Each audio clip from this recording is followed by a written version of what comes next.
What do you think wasn't there that was key, that might have made a difference? For me, maybe a father figure in my life. Never had that. You know, a lot of kids had a father figure in their life to tell them, or to guide them really as a man. I never really had that.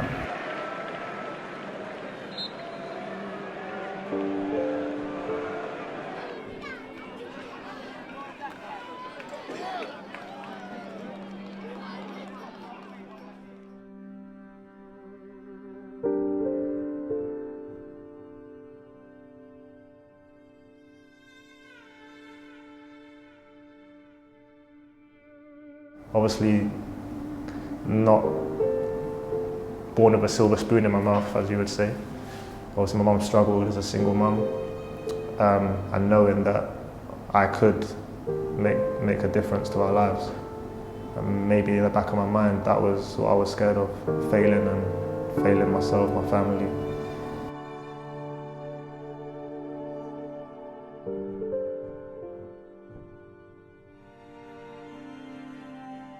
I had my mum doing both roles really, and she done her best, and she done a good job, to be honest. But yeah, I definitely think that's what was missing for me. Just that, you know, that cutting edge, that a man's mentality sort of thing. I reckon that's very important in a child's development. You're looking fit. Thank you. All right. Yeah, you? Okay. Good to see you. How you been? Good to see you. Yeah, good mate. Yeah? Good, very good. Good. Good. You okay? Yeah, I'm very good, thank you. I really do sympathise with you. You didn't have, you know, your father with you when you're growing up. That's at the exact time when you need good advice, and that's why I think that really there should be outside help from the Players' Union and clubs themselves, who are, you know, should really get hold of young players like yourself with immense potential to say, well, hold on, you know, don't get carried away. When I did get the opportunity to play first team and, you know, get the contracts, the big contracts, what they would seem like for a young player.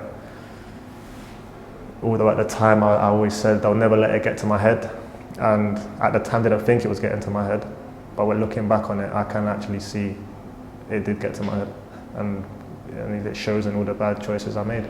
It's very hard because, you know, you're a young teenager, you're growing up, and your mum is trying to do her best. That's probably where it's best if there's two, you know, because if he didn't want to take no notes of it, his mum would be there, and so, you know, you do need that advice, and you do need that pressure to say, slow down a little bit. You know, let's think about this money.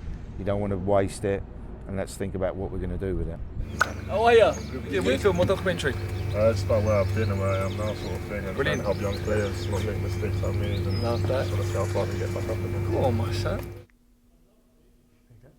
Perfect. Thank you. Not having my dad around through my childhood and growing up, and obviously being in the football industry, when I look back on it, I do think it's found a bit detrimental to me not having that father figure. So obviously you had your dad. Yes. So I had my dad. Funny enough, my mum and dad split up when I was quite young, so I actually didn't live with my dad for a long time, but he was always there for me. He was, and because of his experience in the game, you know, I could always pick up the phone and ask him for his opinion. And the thing that I really look back on now, I'm a dad myself and your father too, is he never put too much pressure on me. He just wanted me to come up with my own answers to things. He would guide me, but he would never push me. The best bits of advice my dad gave me, was one line I'll never forget, and it might be good for you right now in the position you're in, is football is a game of opinion, because whoever selects the team, whoever gives you the contract, whoever drops you from the team, it's an opinion, and you have to turn their opinion around. Doesn't mean it's a fact. And I think sometimes you lose confidence when you're dropped as a player or you don't get the right club. What kept me going through my career, because I got released 3 times, I kept fighting back.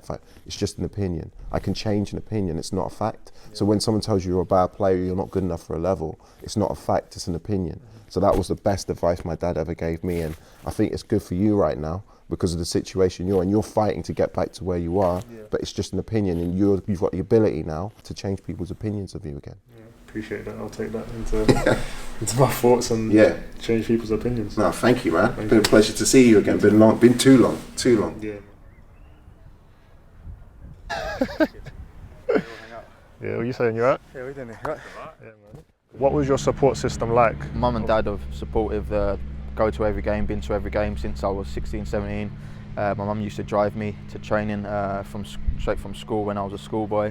When you're young, I think that's important to have good people around you who have your best interests at heart and not always thinking about the club or the money and that sort of side of it. So I think that's definitely an important factor.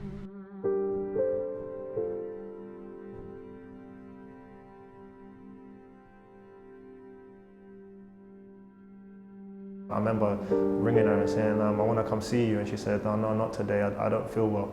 A few days after, my mum called me and said, Nan's in hospital, you need to come now, quickly. And I remember driving as quick as I could to get to the hospital. And when I got there, it was too late. She'd gone. And I just fell to the floor, broke down in tears, didn't really know what to do. And I remember waking up the morning after, and it felt like a dream, didn't feel real.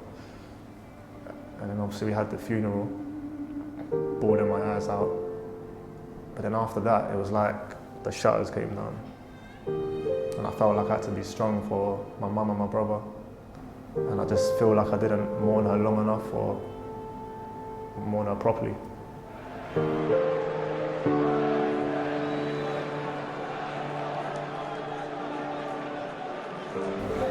And everyone had their body fats done, and he was going around saying your body fat was this or your body fat was that, and got to me and my body fat was too high, and he was like grilling me about it. And I remember just saying, my nan passed away, alright? Like I just exploded with anger. Like deep down it was killing me inside.